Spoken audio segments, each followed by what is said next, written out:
Hello, how are you? Are we good? Hello, are we excited or are we tired? Put your hand up if you're tired. Put your hand up if you're excited. Oh, I'll take that. I'm more feeling the tired side right now, so that's good. I'll lean into you. My name is Joel. As Jordan said, I'm from a little town called Ipswich in England. Like London's here, we're over here somewhere. That's me.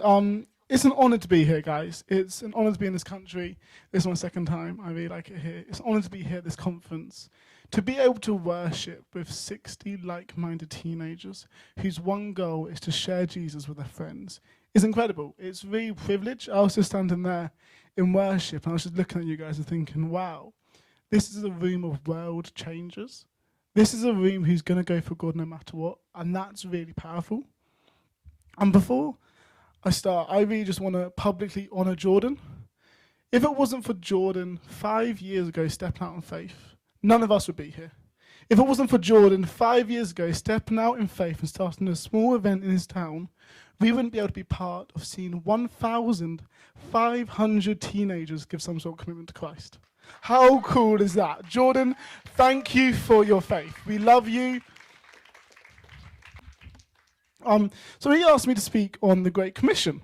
And that's a broad topic. So I was like, okay, God, what do you want to speak on? And God gave me this message, what I really think is for this. It's really for this. And it is called The Culture of Community. Before we start, I'm just going to pray and then we're going to go right in.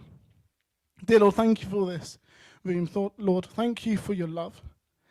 Thank you that you died and you rose again so we can live eternally, Lord. Lord, we love you. God, help me just to be a vessel for your word. Lord, speak through me. Help me not to get in the way. Amen. Right, first point, if you're taking notes, is we are all broken and we want something more. Turn to your neighbour and go, you're broken. And turn to the other neighbour and go, but you want something more. Perfect. Right, so, oh dear. Right, so a year ago now, I was helping out at a youth conference, a youth event. We took our youth to this activity centre in England. And the activity centre was loads of outdoor activities. And one of them was the leap of faith. Do you guys have the leap of faith in your countries or not? I'm just trying to figure out. So, okay, I'll explain. The leap of faith is this massive wooden pole. And you tie yourself to a harness, and you've got to climb up this pole. And at the top, there's a pizza-sized box. And it's a British pizza-sized box, not an American, because that's two very different things. But it's a British pizza-sized box. You've got to climb on, and you're really high, and you've got to jump off and grab a pole. So we got there, and all of our youth were talking about it. They were trying to figure out how far they'd get, if they'd get to the top, if they could catch it. It was the talk of the town. Every time we'd walk past, they'd point going, oh, I reckon I'll go there. Oh, I reckon I'll get there. We were talking about it. And then suddenly it came for us to do it. So the first teenager went up, they climbed up, completed it. Second one, climbed up, completed it. And that was the third person. And this girl, she'd been very concerned about it. She'd talked about it a lot, trying to figure out how far she'd get. So she got the harness on, and she started climbing. And very quickly, she realised that she was scared of heights. She realised that she wasn't sure she could get that far. So she asked to get taken down. So she got unclipped, and it was hard to go down. And then for the rest of the time, she was just sitting there, looking up, looking at everyone else go up. Most of them completed it. And I was by the side watching her thinking, she's really annoyed. She's really beating herself up about this. She's really wanting to get further. So when my go came at the end, I went over to her and went, hey, do you want to come up with me? So we got hooked up, we started climbing, and with the youth group below cheering us on, with me next to us saying, you got this, come on, you can get higher, with people having our back, in a place where she felt accepted and belonged, she went a lot higher. She didn't get to the top, and I believe one day she will, but she went a lot higher because she was around supportive people. And I feel like sometimes we're that. I think sometimes with our generation, we're just sitting at the bottom of the leap of faith, looking up, looking at other people succeed, looking at other people succeed on Instagram, going places, doing things. And we're just there because we tried to climb that leap of faith. We tried to sort our life out. We tried to do that. We tried to stop gossiping. We tried all this, and we just got scared. We tried to step out with faith, but we got scared, and now we're just sitting looking at the leap of faith. And this is where a lot of our generation is. And our generation, I think, has started to forget that when you go together, you can go a lot further than you can by yourself. The girl went a lot higher than leap of faith when you went together. And it's something our generation really wants. We really want community. We're crying out for community. We're really wanting it. But we're scared because our generation, we don't want to share our feelings. We get scared about sharing our emotions because if I tell you what's actually going on the side, that means you can all judge me for the real me. You can't judge me for the fake me I put on social media. You can't judge me for the fake me I act with my friends. If they want community, we are desperate for community. Our generation is so desperate for it. But we don't want people to see the real us because we're scared that then they can judge us. And I think this is the climate of our generation. You see, we are the most connected generation on one level. But on another, on an emotional level, we're really disconnected. We really struggle with saying our feelings. We struggle with sharing it with people because then we've got to be real. And I know this because about 2 months ago, I put on my Instagram, how's your mental health? And the replies I got were, terrible, struggling, I'm anxious, I'm depressed. I feel like I'm drowning in it. I don't know what to do. I'm struggling. This is where our generation are in. We are so much struggling for this idea. We want to be sorted. We want something more. You see, we want to sort our life out. But we just don't want to share our emotions because people judge us. And that's the climate I'm in. And the thing is, I think we're in a good climate because if people want something more, we can share Jesus. Jesus is that something more. But how do we share it? How do we share Jesus' love? And that really leads me to my second point. Friend of sinners. When was the last time you opened up to someone? When was the last time you shared something personal? A secret, maybe? It was probably to someone you trust. Probably to someone you know has accepted you. Probably to someone you know wouldn't judge you. I can bet it was a friend. Because in friendships, people feel accepted. In friendships, people feel belonged. And I've come here today, to go. We as Christians are as called to be a witness as much as we're called to be a friend. We're called to be friends to the lost as much as we're called to witness to the lost.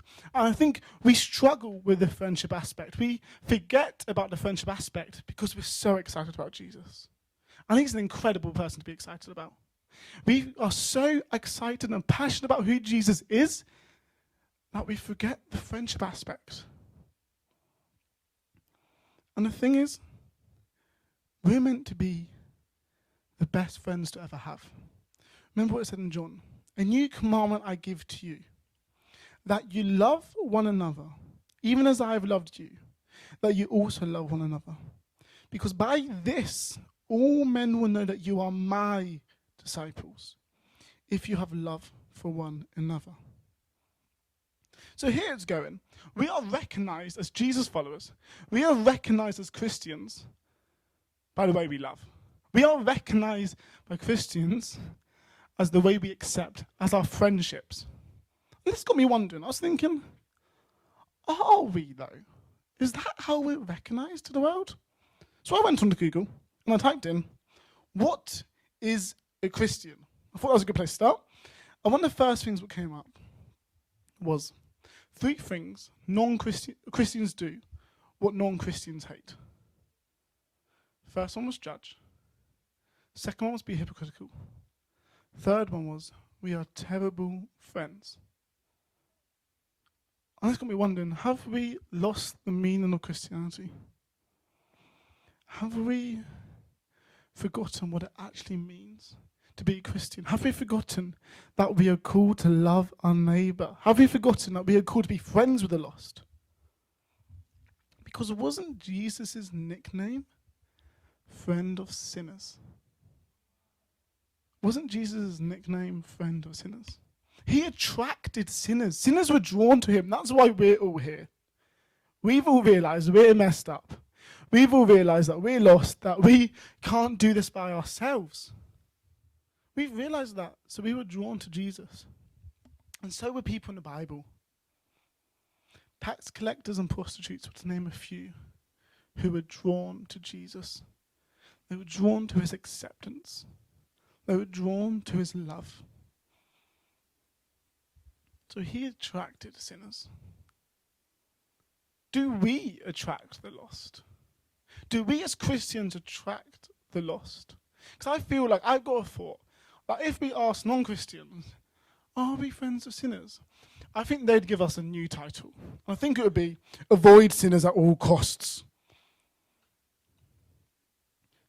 But Jesus didn't do that. Jesus didn't avoid sinners. Jesus accepted them. Jesus loved them. Jesus humanized them. Maybe the reason non-Christians aren't come to know God is because they feel judged and not accepted. Maybe somehow we've lost this idea of friendship and love. And we've actually, by our acts on our own, we don't mean to, but we've actually started to judge them. And I think this is a hard pill to swallow for us. This is a hard thing to understand because sometimes it's us admitting that our evangelizing is doing more damage than good sometimes. Sometimes the way we evangelize, sometimes the way we preach the gospel is doing more damage than good. Because the point what I've come to say is, people need to know you care before they care about what you know. I'm going to say that again. People need to know you care before they care about what you know. And this is the harder way, guys. This is the harder way. Preaching's easy. This is the easy part. The harder part is going out and being friends with people, because hurt people hurt people. If you look at Jesus' life, there's a 1 in 12 chance your friend will betray you. Hurt people hurt people. This is the harder way, but it's one of the ways Jesus evangelized. This culture of community, this culture of building a community was how Jesus evangelized. Luke 19, 1-10. When Jesus got to the tree, he looked up and said, "Zacchaeus, hurry down. Today is my day to be a guest in your home." Zacchaeus scrambled out of the tree, hardly believing his good luck, delighted to take Jesus home with him. Everyone who saw this incident was grumpy and annoyed. What business does he have getting cozy with cooks? Zacchaeus stood there, a little stunned. He stammered apologetically, "Master, I give away half of my income to the poor. And if I'm caught cheating, I'll pay 4 times over for the damage." He was a tax collector. At that time, tax collectors were outcasts. They weren't accepted. They wouldn't have any friends. They were hated by their community. Jesus was probably the first person to invite himself into that guy's life. Jesus was probably the first person to humanize him, to go, "I see you, I care for you, I love you." Jesus didn't tell him he was sinning. Jesus just went, "I want to be part of your life." And through that, they realized what they were going wrong. Do we humanize the lost? Do we humanize non-Christians? Or are we too busy pretending we are perfect, pretending that we have no sin, we love Jesus? Are we too busy being in our Christian bubbles? Getting all the food, getting all the sermons, getting all the Bible studies, all my Christian friends, #Jesus. Are we too busy being confined in our Christian bubbles, that we forget to humanize the lost? Are we too busy trying to keep our name clean and not wanting to hang out with that people? Are we too busy trying to make ourselves look and go, oh, I don't want to hang out with them because if someone sees me hang out with them, they might think I do that. Jesus didn't care.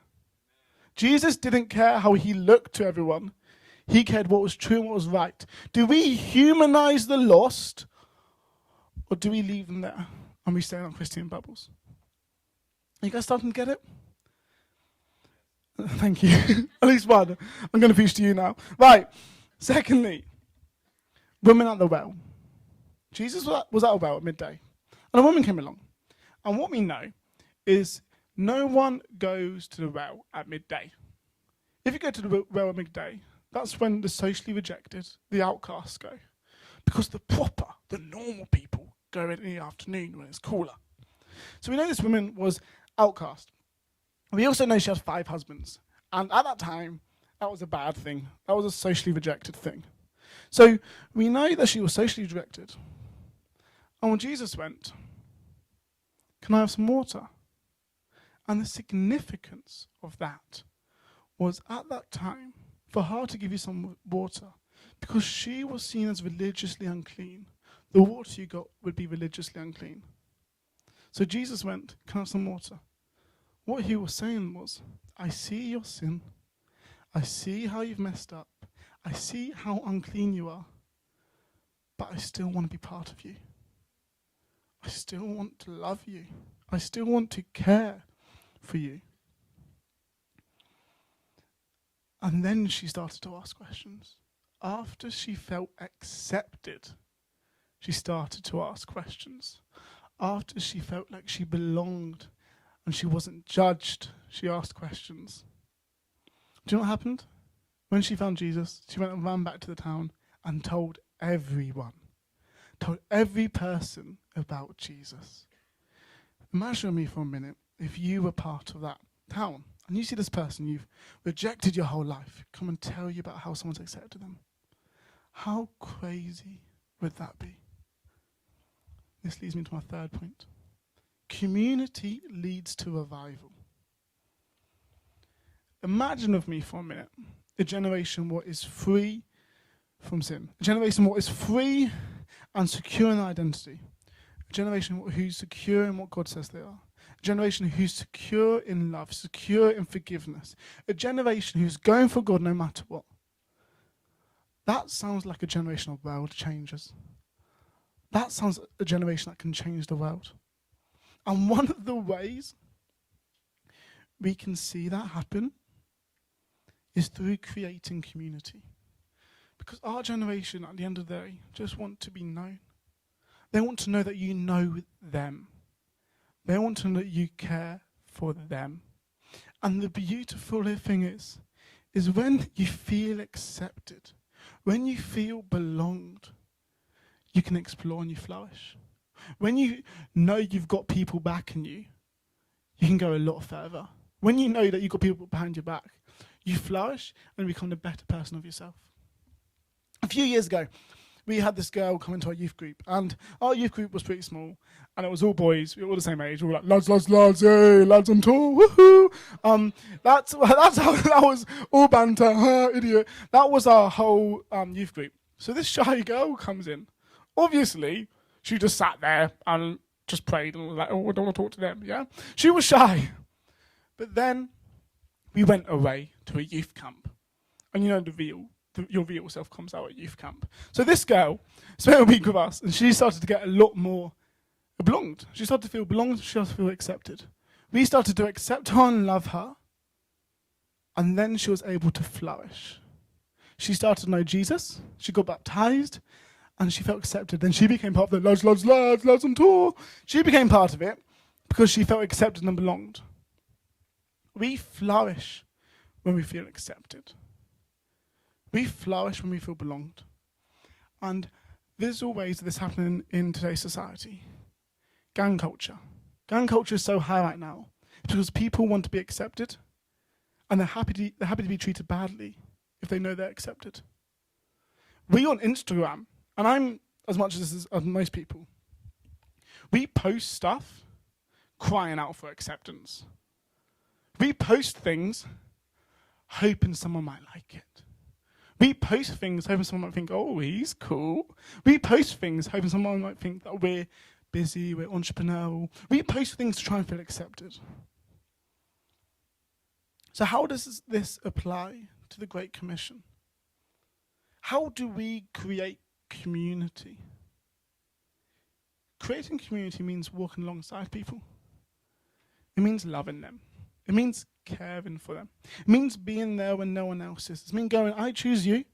I know you don't even believe in God, but let's go. I'm going to be your friend. And sometimes we struggle because we think because we're friends with them, that means we believe what they do is right. We don't have to do that. We don't have to tell them they're wrong in what they do. Jesus didn't in these passages. We just got to love them. And one day when that happens, they're going to go, wait, you're different. Why didn't you just do that? Why didn't you just gossip? Why didn't you just go sleep with that person? Why aren't you messing people around? Why have you not really been mean to people? Why are you different? Because we as Christians are different, and you can't hang on to us for that long without realizing that. And when that time, when someone asks those questions, that is when we can share the gospel. That is when we go to town and tell them about Jesus Christ. That is when we tell them about the amazing love and the amazing sacrifice Jesus got done for us. It's through community we evangelize. I'm going to take a sip of water. So, HowToLife. How does this affect HowToLife? I think we're already on a journey with this. We're already halfway there. I went to my first event in London, and that was a place of love, of acceptance and trust. But what would it look like before events? Not just to invite people, but to be friends with the people we invite. What would it look like before the events? Not just to invite people, but build a friendship and community with people. So when they come to our events, they're already halfway there. What would it look like if the event wasn't the starting point, but was the midway push? What would it look like if we built community before our events, and it was just something your group friendship group goes to? I think the questions I think we need to ask ourselves, we need to ask ourselves in our small groups, how do we create community before the event? How do we create something where it really is something where people feel accepted and belonged? And then after the event, and I know I've talked to a few people about this, I know some of you have always been asking this, is how do we keep people in at our events? I think that's one of the biggest struggles of these events, is loads of people give their lives to God, and it's incredible. But what's the follow-up? What's the follow-up for this? So what would it look like if we created HowToLife hubs? Hubs of communities after every single event. Hubs of communities where everyone who gave their lives to God, everyone who just wants to be part of something, everyone who just wants to have a friend can come to. What it looked like is when someone gives their life to God, we don't just go, oh, whoa, see you in heaven. We go, we'll see you next week for a Bible study. What would that look like? What would it look like if this time next year, we've done all of our events, we've had hundreds of people come to know God, and those hundreds of people have gone straight into a community where they feel loved, accepted, belonged, where they explore faith, explore discipleship, and explore how they create an event? What would it look like if every single person who gave their life to God at a HowToLife event then created another event? That sounds like revival to me. That sounds like revival, and the way we can do that is through creating communities and hubs after our event. And something I propose is, what would it look like if the aftermath of our event was actually more important than the event itself? The event was just popping people in the starting race. What would it look like if after the event we're tag teaming, we're going for it? What would that look like? How can we do this, that when this happens, people come to know God and we go, okay, let's start running. Let's go. Let's go together. And we don't just send them off, but we run alongside with them. We don't just send them off, but we're with them together. So that's how it can look like for How to Life. How does it look like for us personally? How does it look like in our personal lives to do this? How does it look like everywhere we go, we decide we're going to create a culture of community? We're going to create a culture that wherever we go, we're going to accept and love people. People are going to know us through our love. What does it look like wherever we go? We see not just the Christians, but the non-Christians go, you're going to be part of my squad. You're going to be part of my crew. I'm going to follow and love you. And when we do that, what we're doing is we're seeing the girl in the youth group. We're seeing them and going, hey, look, do you want to have another go? Shall we go up together? Shall we climb the leap of faith together? And together in communities, we'll cheer them on. We'll be next to them going, come on, you've got this. Come on, I know you struggle, but let's go. Come on, you can do this. You can conquer that fear. You can climb up the leap of faith. What would it look like if in our own lives we help people climb up the leap of faith? So when they get on top, they can jump off and they can get to know Jesus. What would it look like to evangelize through creating a culture of community? Because I believe that's one way we can really share the gospel wherever we go. Amen.